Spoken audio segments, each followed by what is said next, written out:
Bonjour Gérald Olivier. Bonjour. Vous êtes journaliste, ancien correspondant aux États-Unis, puis rédacteur en chef du mensuel Le Spectacle du Monde. Vous êtes fin connaisseur de la vie américaine des États-Unis. On va parler de votre ouvrage qui s'appelle Cover Up, le clan Biden, l'Amérique et l'État profond, que je souhaite à nos éditeurs. On va en parler en détail aujourd'hui. Ce n'est pas un secret que les États-Unis agissent un petit peu à plusieurs niveaux, en Ukraine en ce moment, mais aussi dans plusieurs régions du monde. Vous décrivez dans votre livre une histoire de corruption hors norme, dissimulée de la famille Biden, qui aurait pu coûter la destitution à Joe Biden. Et la question qui se pose, pourquoi le FBI avait arrêté l'enquête en 2020, pendant la campagne électorale. Ils n'ont pas réouvert cette enquête après. Oui, alors en fait, le livre s'appelle Cover Up. Et c'est un terme anglais qui en français se traduit par campagne de dissimulation. Je pense que c'est un terme que les lecteurs français peuvent comprendre, même si c'est de l'anglais au départ.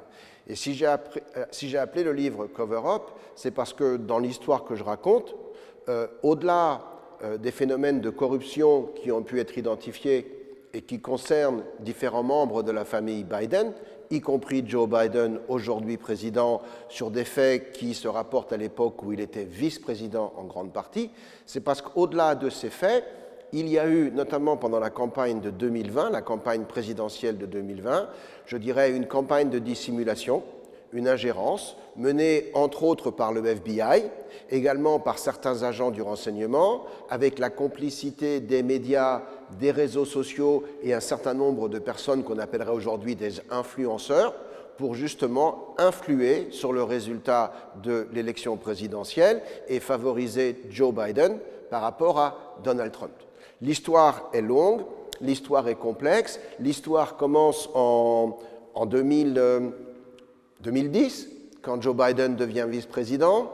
La plupart des épisodes se déroulent pendant sa vice-présidence, donc jusqu'en 2017. En 2017, c'est Donald Trump qui devient président. Joe Biden pourrait prendre sa retraite. En fait, il ne la prend pas. Il a un fils qui a de grosses difficultés, Hunter Biden. Il a des difficultés parce qu'il est alcoolique, parce qu'il est drogué, parce que ses affaires vont mal, parce que sa vie familiale tombe en ruine. Le père, cherchant à aider son fils, va se trouver impliqué dans un certain nombre de relations avec des pays étrangers, avec l'Ukraine, avec la Chine beaucoup, des relations qui, du point de vue américain, sont contestables, voire franchement illégales.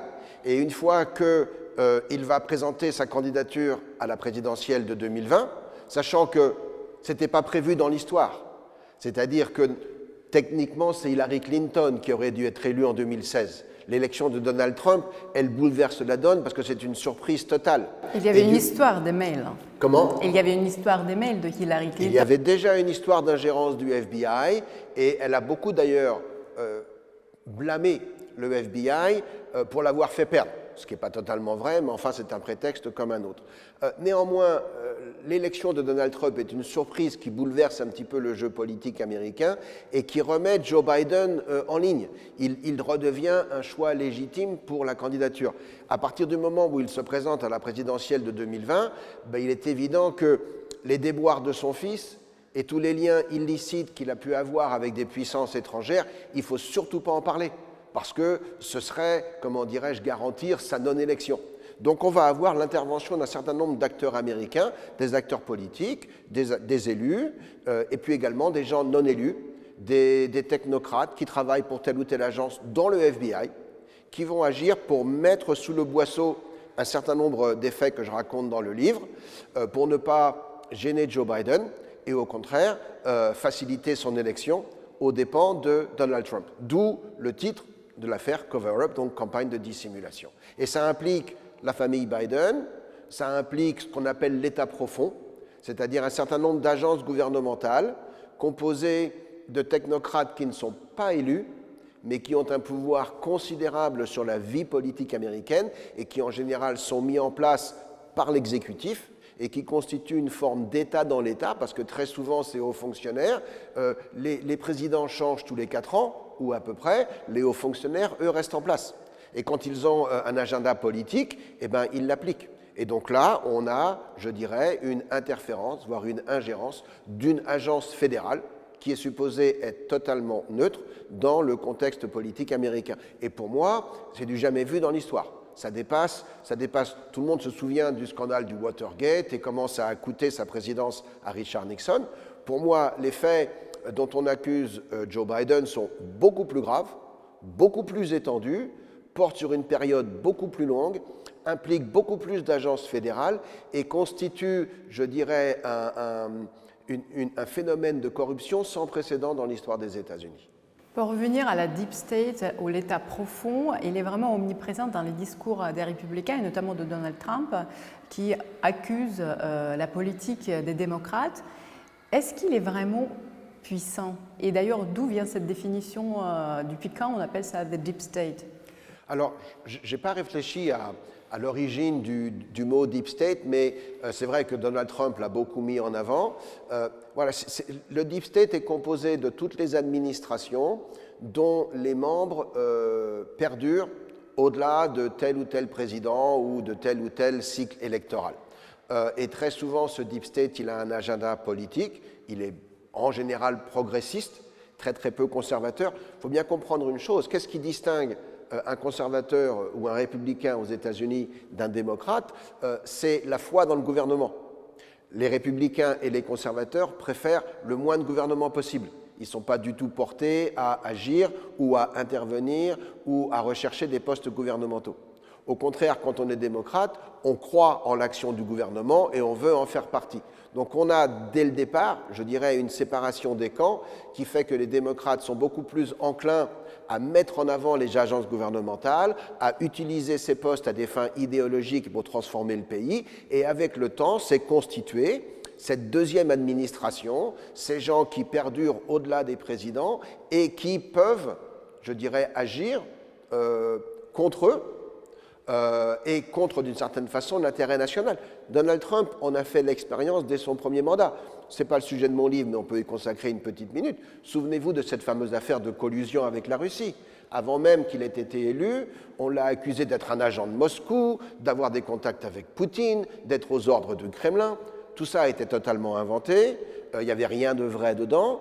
C'était un dossier composé de faux, qui avait été concocté d'ailleurs par la campagne d'Hillary Clinton et payé par le Parti démocrate, remis au FBI.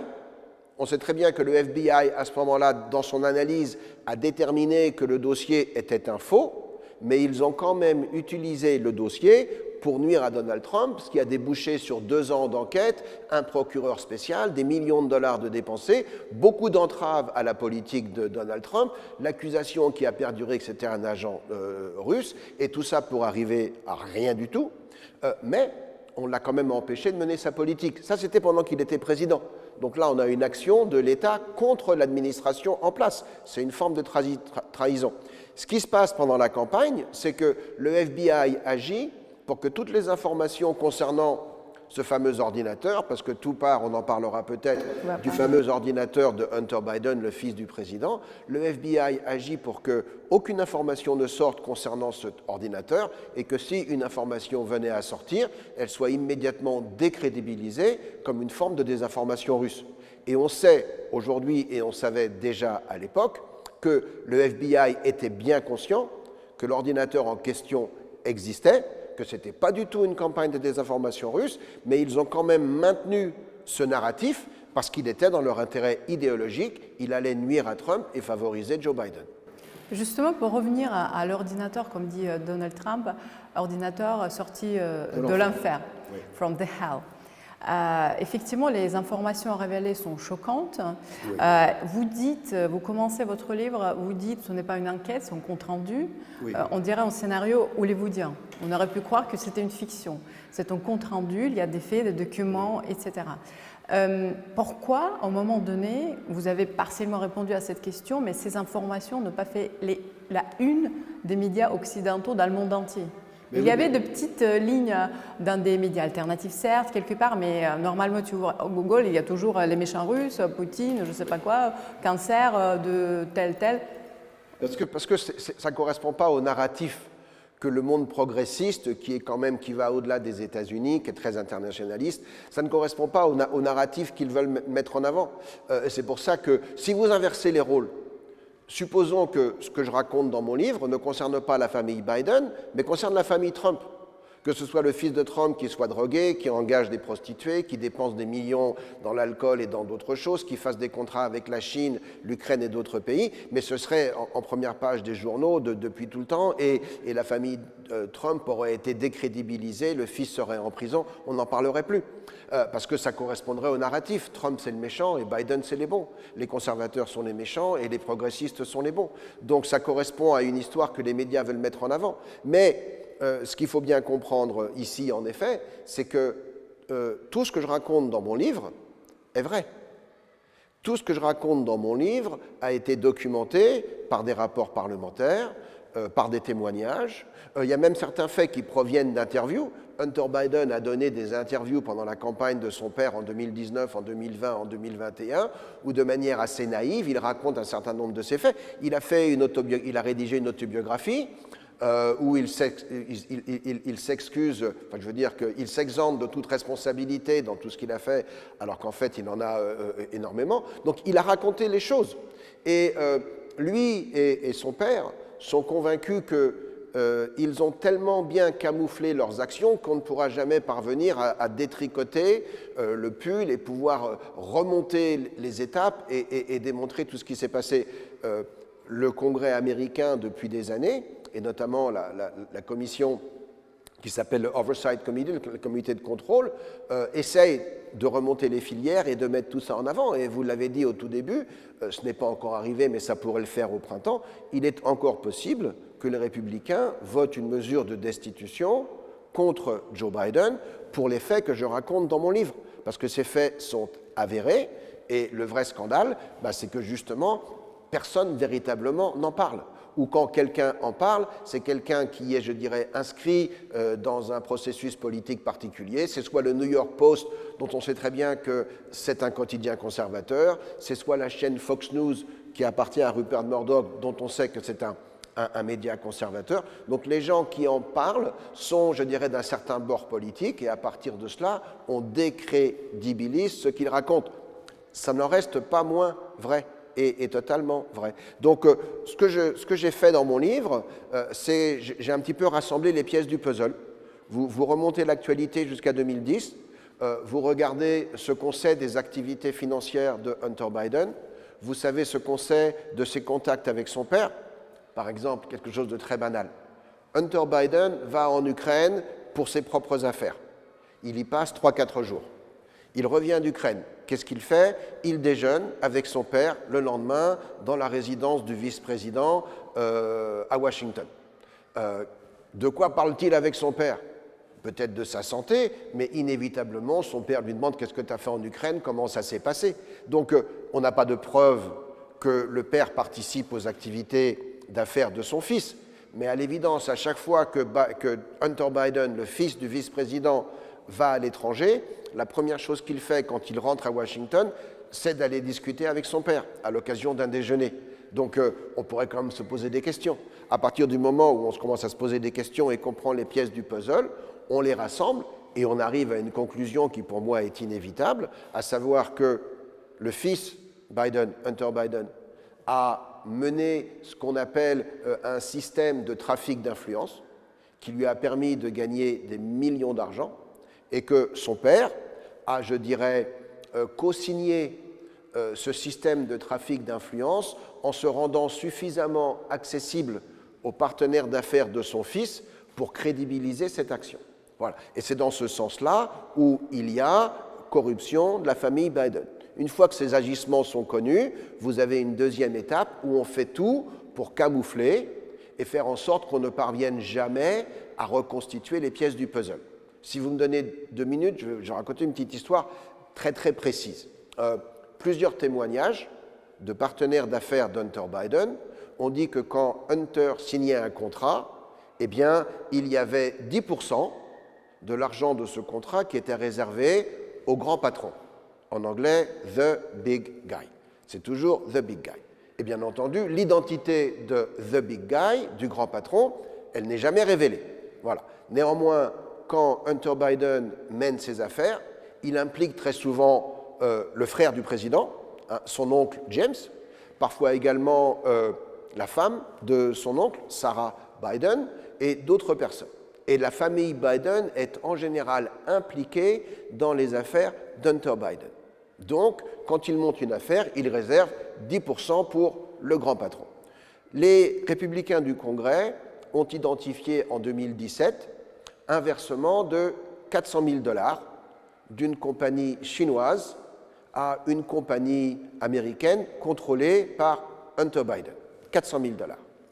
Dans les semaines qui ont suivi, ils ont identifié un versement de 150 000 $ de cette compagnie contrôlée par Hunter Biden à une compagnie contrôlée par James Biden, son oncle. Dans la foulée, James Biden verse 50 000 $ sur un compte contrôlé par son épouse, Sarah Biden. Et dans les semaines qui suivent, Sarah Biden signe un chèque de 40 000 $ à l'intention de Joe Biden. Et sur le chèque, il est écrit « remboursement de prêt ». Quel prêt, on ne sait pas. Mais 40 000 $, ça correspond à 10% de 400 000 $. Et quand on refait le chemin parcouru par l'argent, on crée une ligne très précise avec l'origine étrangère chinoise de ce paiement. C'est la preuve, pour moi, incontestable de l'implication et du bénéfice financier tiré par le père des affaires de son fils. Ben, dans la législation américaine, c'est strictement interdit. Cette seule histoire devrait suffire à faire que Joe Biden, en tant que président des États-Unis, soit destitué. Parce qu'un président qui touche de l'argent d'une compagnie étrangère dont on sait qu'elle est contrôlée par l'État, toutes les compagnies chinoises sont contrôlées par l'État, surtout quand elles gèrent des relations internationales. En général, elles sont contrôlées par le ministère du Renseignement, par le département militaire. Tout cela, en Chine, est extrêmement sérieux et ça remonte toujours jusqu'en haut de la pyramide. Donc, qu'un président américain ait perçu de l'argent d'une société chinoise ayant un lien avec le gouvernement communiste de la Chine, pour moi, c'est totalement invraisemblable. Et ça pose la question de le président est-il compromis? Je ne vais pas jusque-là dans mon livre, je me contente de raconter les faits que je connais, mais c'est la question évidente à laquelle tous les éléments que je mets à plat doivent mener. Ce sont les vraies valeurs familiales. D'une certaine façon, oui. Enfin, ça, c'est un détournement des valeurs familiales. Dans votre livre, vous dites effectivement, vous avez dit plusieurs accusations contre Trump, contre l'ingérence russe, n'ont jamais eu de preuves. Et pour dire que les démocrates, quand même, emploient savamment cette désinformation qui n'est jamais mise en question, au contraire, est très bien manipulée. Absolument. D'où vient ma question.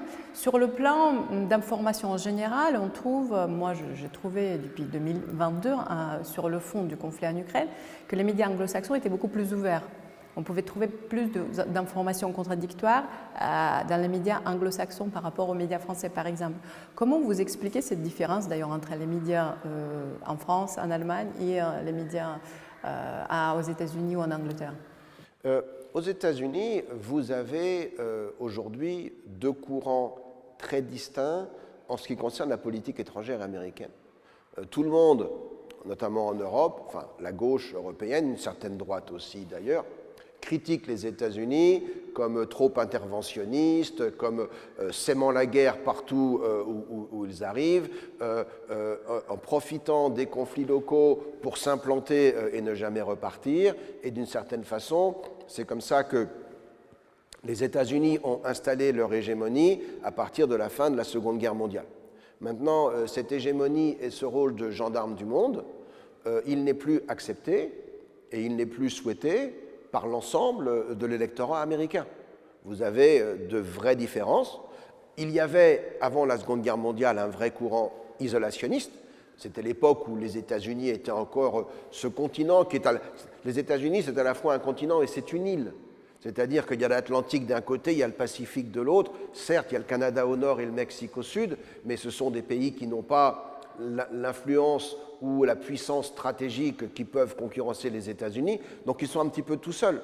Et comme c'est un pays qui a été constitué par des émigrants européens, il y avait pendant longtemps dans la politique étrangère américaine la volonté de ne pas retourner vers l'Europe. Et l'Europe, c'était le centre géostratégique du monde d'alors. Donc on ne voulait pas s'impliquer dans les affaires européennes.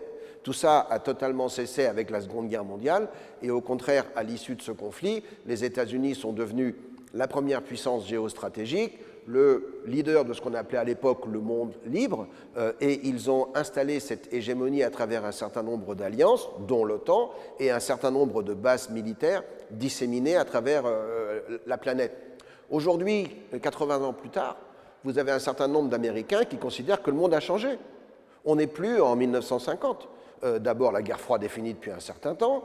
D'autres puissances ont émergé, dont la Chine, dont la puissance aujourd'hui n'a rien à voir avec ce qu'elle était il ne serait-ce que 30 ans, et encore plus il y a 50 ans. Et donc, vous avez un certain nombre d'acteurs qui considèrent que les États-Unis doivent changer de politique. Eux-mêmes n'ont plus, je dirais, l'hégémonie économique et militaire qu'ils avaient à une époque. Quand vous regardez le PIB global et la part des États-Unis dans ce PIB, en proportion, elle baisse, parce que d'autres puissances montent. Et à partir de là, vous avez des gens qui considèrent qu'on doit redistribuer les cartes, repenser l'ordre international, fonctionner dans un monde qui est non pas unipolaire, ni même bipolaire, mais plutôt multipolaire, avec des puissances régionales, conserver aux États-Unis, je dirais, un rôle de partenaire dans cette alliance, mais absolument pas un rôle hégémonique, où, dès qu'il y a un conflit quelque part, ce sont les États-Unis qui envoient leurs soldats, qui décident de comment on fait et qui on combat. Donc, cette divergence d'analyse, on peut la rencontrer à travers un certain nombre de clubs de pensée, il y en a beaucoup à Washington, on peut la rencontrer dans une certaine presse, et elle s'exprime à travers certains courants politiques, dont le courant de Donald Trump. Donald Trump, d'une certaine façon, étant extérieur au monde politique, c'est le premier président et le premier grand acteur qui est arrivé en voulant totalement rebattre les cartes sur la table. La plupart des gens qui viennent du système considèrent que les cartes sont déjà en place, on peut à peine les bouger, mais surtout pas. Lui, il pose des questions évidentes. Pourquoi, 30 ans après la fin de la guerre froide, est-ce toujours l'obligation des États-Unis que de financer la défense de l'Europe? D'abord, de la défense contre qui? La guerre froide est finie. Pourquoi est-ce que nous sommes toujours là, puisque l'ennemi a été battu depuis 30 ans? Donc, et ce sont des questions que personne n'osait poser avant lui.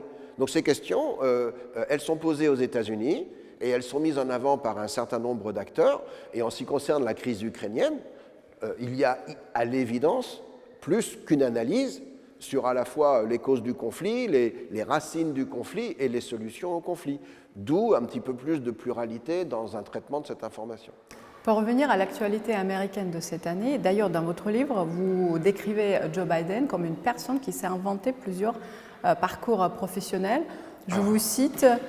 Il a menti toute sa vie. Oui. Pour moi, c'est la phrase un petit peu clé de sa personnalité. Oui. François Hollande, par exemple, tout récemment l'a considéré comme l'un des plus grands présidents des États-Unis.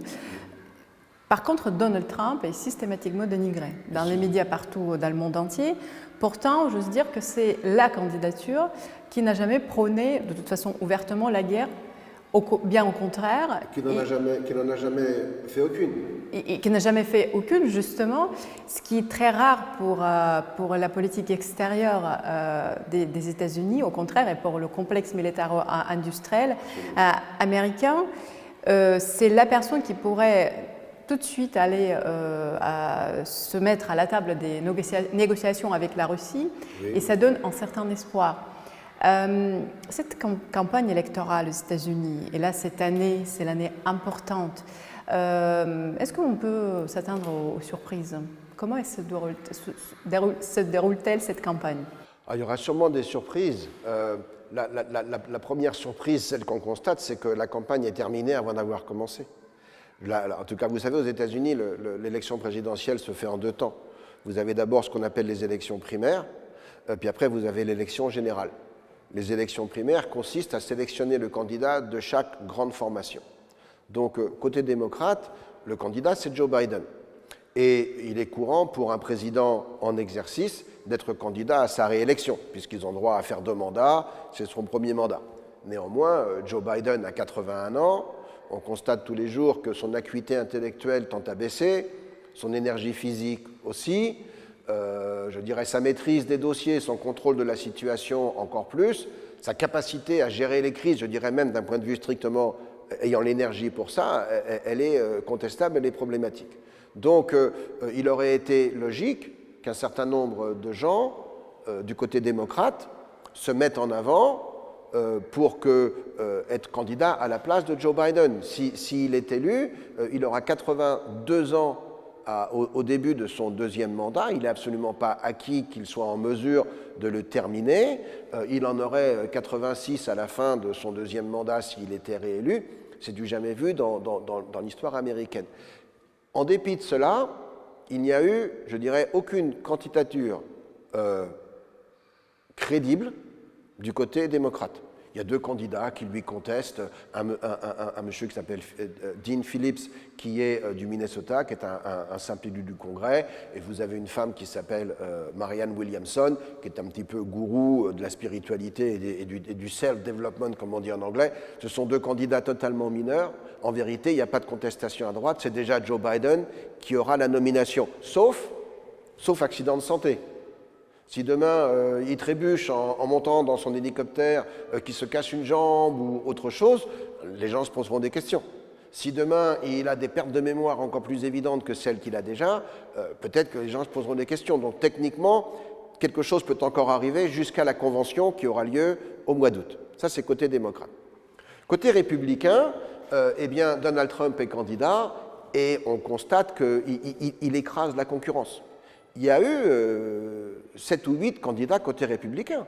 Vous aviez Ron DeSantis, vous aviez, comment s'appelle-t-elle, elle est toujours candidate, Nikki Haley, vous aviez à une époque l'ancien gouverneur du New Jersey, M. Chris Christie, et il y avait 3 ou 4 autres candidats qui ont défié Donald Trump tout au long de l'été. Ils n'ont jamais réussi à émerger dans les sondages. Il y avait un nouveau venu en politique qui s'appelle Vivek Ramaswamy, qui est un homme d'affaires d'origine indienne qui a très très bien réussi et qui a des idées très conservatrices et qui les exprime très bien et qui a un petit peu émergé, mais pas de manière suffisante pour, je dirais, détrôner Donald Trump. De sorte que là, nous sommes en février, il y a eu déjà 2 primaires, une dans l'État de l'Iowa, qui est un État du Midwest, agricole et conservateur, et une dans l'État du New Hampshire, qui est un État de la côte Est, de Nouvelle-Angleterre, beaucoup plus riche, beaucoup plus indépendant d'esprit. Et côté républicain, dans ces 2 primaires, Donald Trump a récolté la majorité absolue des voix. Et le premier de ses poursuivants est à 30 points derrière lui, donc très très très très loin, avec aucune chance de le rattraper. Il y aura une primaire en Caroline du Sud d'ici 15 jours, au mois de février. Caroline du Sud, c'est l'État dont Nikki Haley était la gouverneure. Elle est candidate. Si elle n'est pas capable de remporter l'État dont elle était gouverneure, c'est qu'elle n'est pas capable d'en remporter aucun autre. Donc, à mon avis, elle va maintenir sa candidature jusque-là, mais pour moi, les jeux sont déjà faits. Donc, Donald Trump est le candidat républicain en novembre.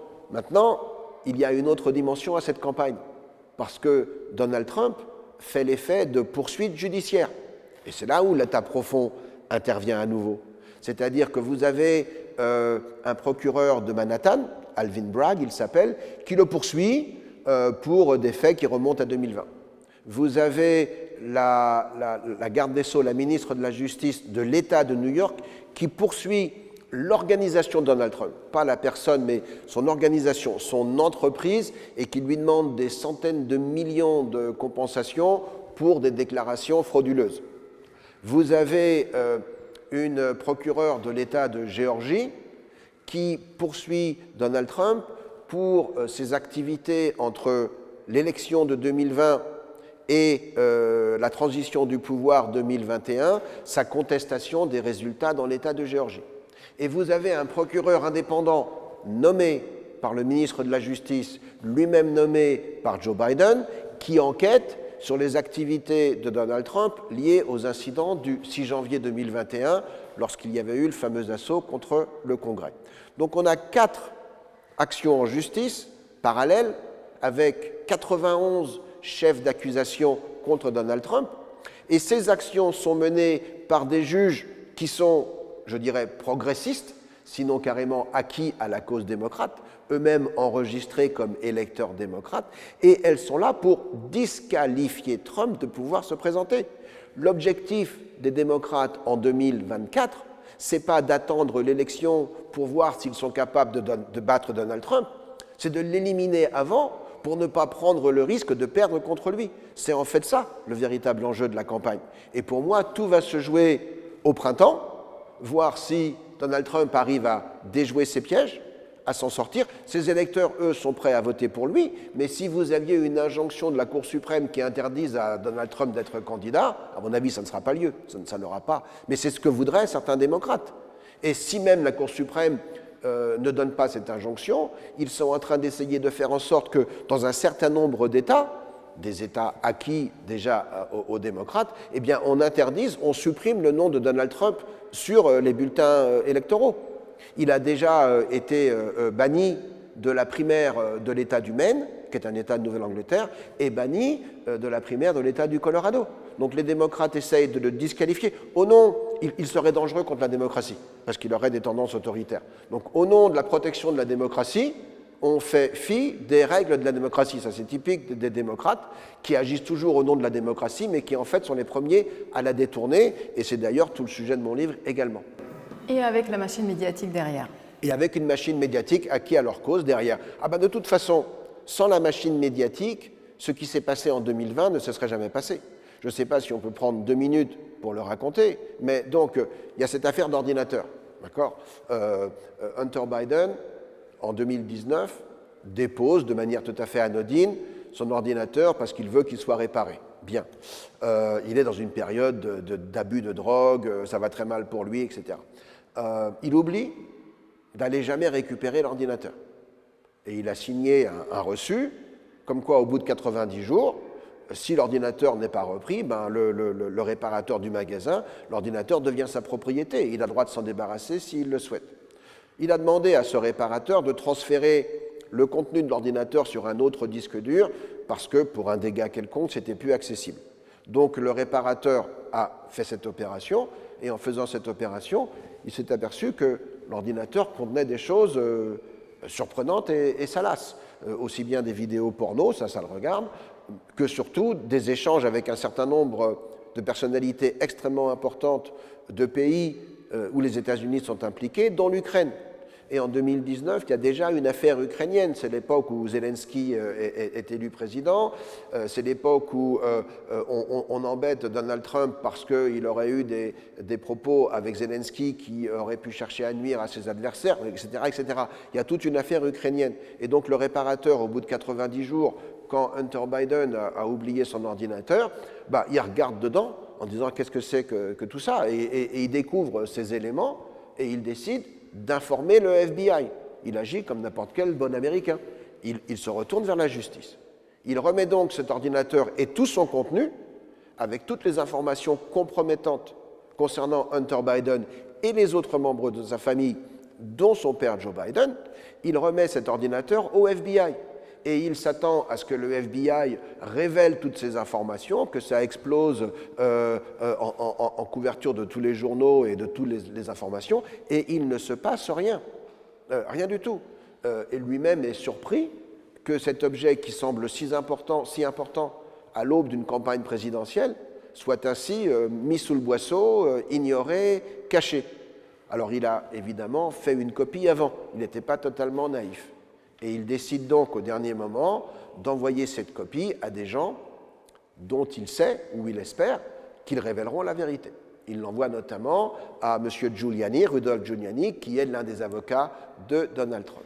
Et Rudolph Giuliani remet le disque dur à ce quotidien new-yorkais qui s'appelle The New York Post, qui est un quotidien populaire très connu à New York. Et mi-octobre 2020, quelques semaines avant l'élection présidentielle, le New York Post sort une où ils accusent la famille Biden de corruption, indiquant qu'ils détiennent la preuve des liens de la famille, du fils et du père, avec des entités ukrainiennes qui elles-mêmes avaient déjà été condamnées par différentes administrations.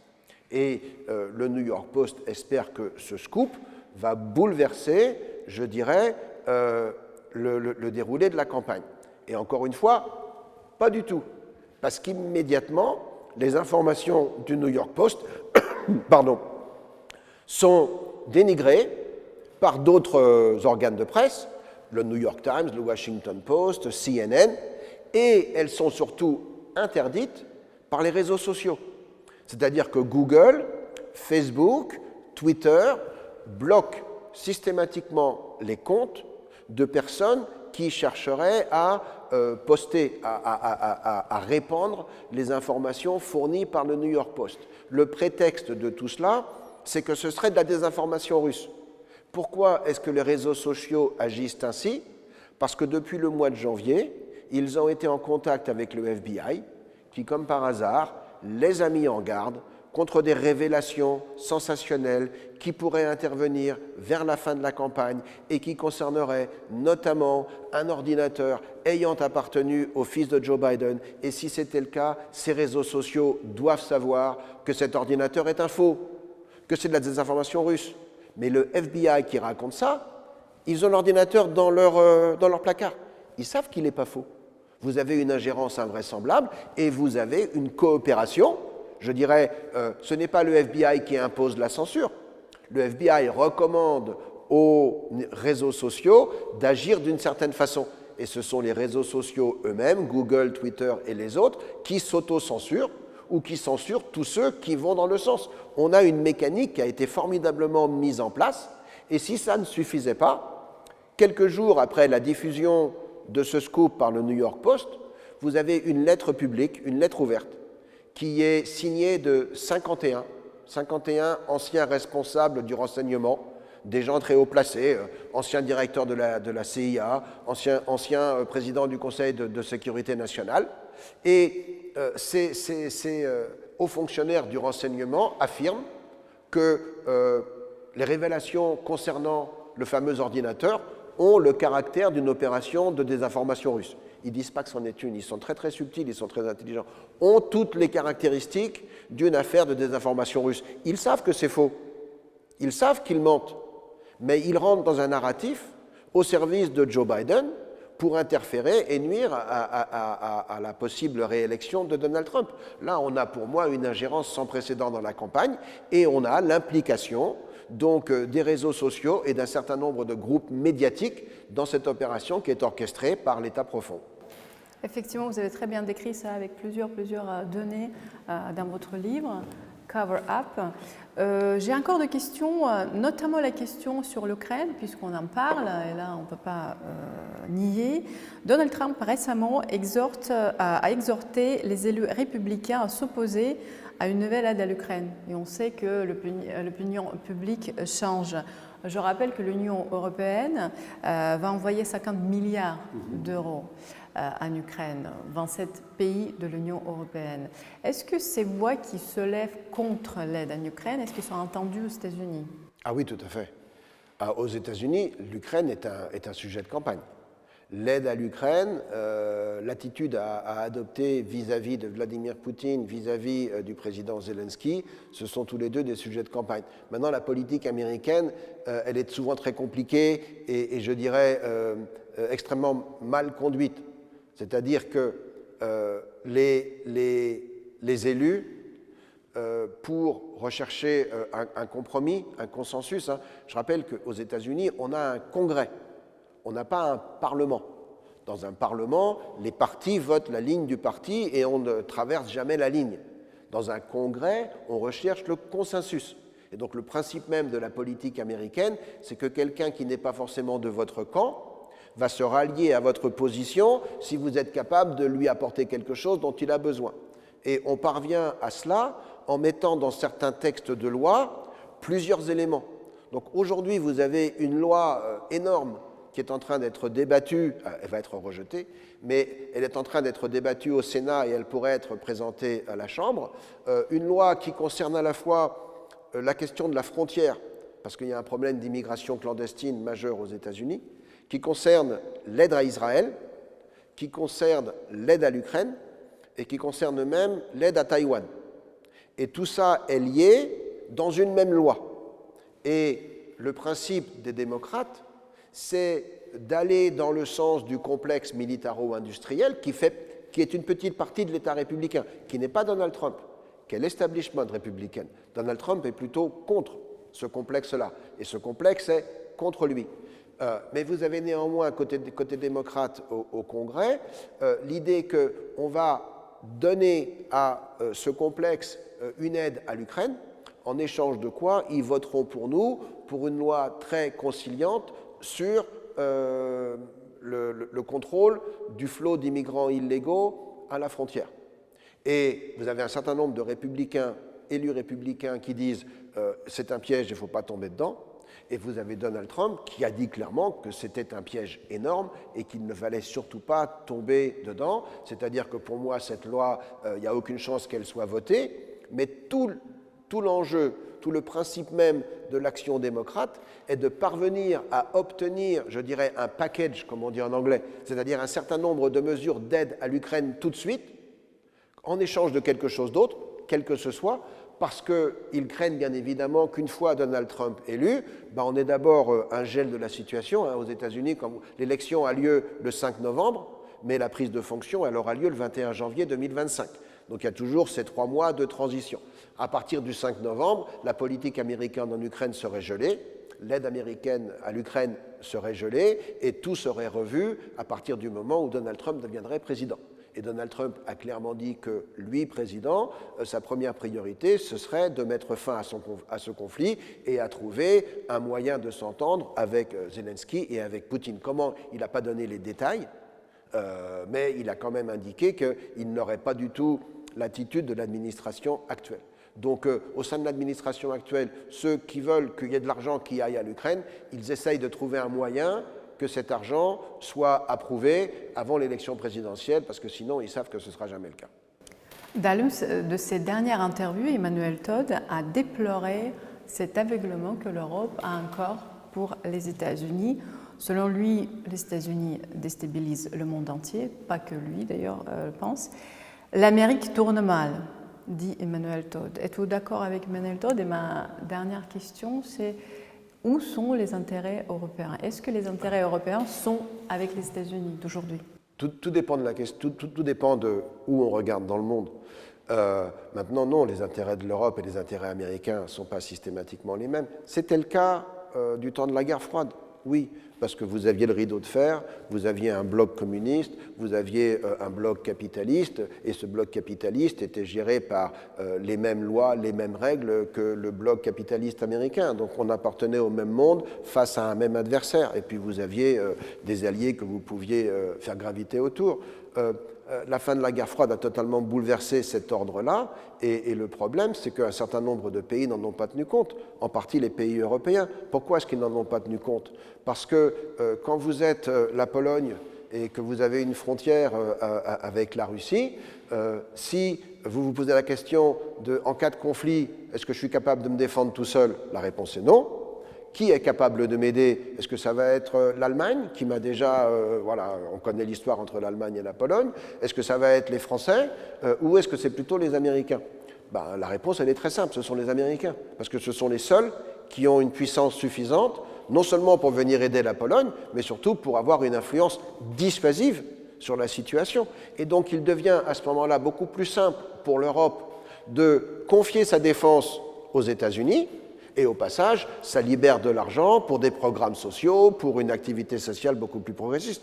La politique de l'Europe depuis 1989, ou 91, si vous voulez, elle est celle-là. Elle est de prétendre qu'on est en train de construire un nouveau bloc, mais en n'autorisant pas la première nécessité de n'importe quel bloc stratégique, c'est-à-dire son autonomie de défense. L'Europe n'est pas capable de se défendre toute seule. Et donc, un certain nombre de pays jugent plus utile de confier leur défense aux États-Unis et donc de s'aligner sur les États-Unis.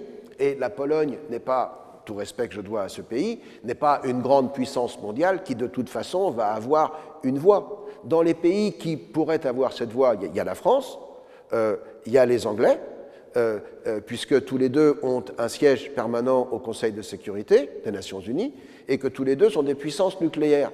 Mais la Grande-Bretagne a eu un rôle très ambivalent du temps où elle était en Europe, et la France n'a jamais été capable d'aligner l'Union européenne derrière elle sur un programme de défense qui soit, je dirais, dirigé par elle. Les Allemands n'ont jamais accepté et n'accepteront jamais d'avoir une armée sous commandement français. Ça, c'est un leurre d'y croire. Donc, l'idée d'une Europe de la défense, pour moi, elle est morte avant même d'être née. C'est pas concevable. À partir de là, comment ces pays peuvent-ils agir? Eh bien, il y en a qui vont s'aligner sur les États-Unis et il y en a qui vont tenter d'avoir une voie indépendante, même s'ils n'ont pas les moyens de cette voie. C'est ce que Macron essaye de faire. Macron, je suis désolé pour lui, mais c'est le petit coq sur son petit monticule qui parle très très fort, mais qui n'a absolument pas les moyens de sa politique. Donc, pour en revenir à l'autre partie de votre question, parce que moi je ne suis pas d'accord avec Emmanuel Todd, non, les États-Unis ne sont pas le pays qui installe la discorde. Ce n'est pas du tout leur but, ce n'est pas du tout leur objectif. Les États-Unis sont un pays capitaliste, sont un pays de commerce, sont un pays qui pense qu'il faut qu'il y ait autour du monde des États suffisamment libres pour favoriser le commerce. Donc en fait, là où Emmanuel Todd a relativement raison, c'est que c'est vrai que les États-Unis vont mal aujourd'hui. La société est divisée. On a vu que les deux partis, le Parti démocrate et le Parti républicain, ils s'appellent toujours Parti démocrate et Parti républicain, mais leurs extrêmes sont beaucoup plus présents et dictent beaucoup plus la politique du parti que ce ne fut le cas à un moment. Et c'est vrai que les États-Unis n'ont pas su gérer à l'intérieur la fin de la guerre froide. Pourquoi est-ce que je dis ça? Parce que du temps de la guerre froide, que l'on soit démocrate ou que l'on soit républicain, on a un adversaire commun, on a un ennemi commun, c'est l'Union soviétique. Et on a une idéologie commune qui est celle justement du capitalisme et de la démocratie, le fameux monde libre, et on lutte contre un monde autoritaire et beaucoup plus carcéral, symbolisé par l'Union soviétique. Donc les deux partis, malgré leurs divergences, ont en commun cette vision commune. Mais une fois que cet ennemi s'effondre, une fois qu'il n'y a plus cette bipolarisation, qu'est-ce qui va séparer un démocrate d'un républicain? Et c'est à partir de ce moment-là que, ayant perdu ce curseur commun, on voit l'Amérique un petit peu partir vers les extrêmes et perdre cette force centripète qui faisait que le pays était extrêmement cohérent et je dirais la cohésion nationale l'emportait sur les différences nationales. Vous avez encore aujourd'hui des Américains qui disent il y a beaucoup plus qui nous rassemble que de choses qui nous différencient ou qui nous séparent. Mais quand on regarde la politique américaine, on a vraiment l'impression de séparation devenue, je dirais, irréconciliable. Et c'est ça qui est un petit peu nouveau dans la situation des États-Unis. Pour moi, c'est une situation qui concerne beaucoup plus les États-Unis de l'intérieur que leur politique étrangère. Mais il faut bien comprendre qu'une Amérique qui aurait perdu sa raison d'être, qui aurait perdu sa motivation, qui aurait perdu son sens, sa fonction dans l'histoire, cela aura une incidence considérable sur sa politique étrangère à l'extérieur. Donc c'est un petit peu ce que les Américains doivent réduire aujourd'hui. Ils doivent parvenir à trouver une voie qui est une voie américaine et pas une voie républicaine ou une voie démocrate. C'est d'une manière indirecte l'enjeu de la campagne de 2024. Merci beaucoup Gérald pour cet échange passionnant. Merci à vous. Espérons le monde multipolaire. Absolument. Merci de votre invitation.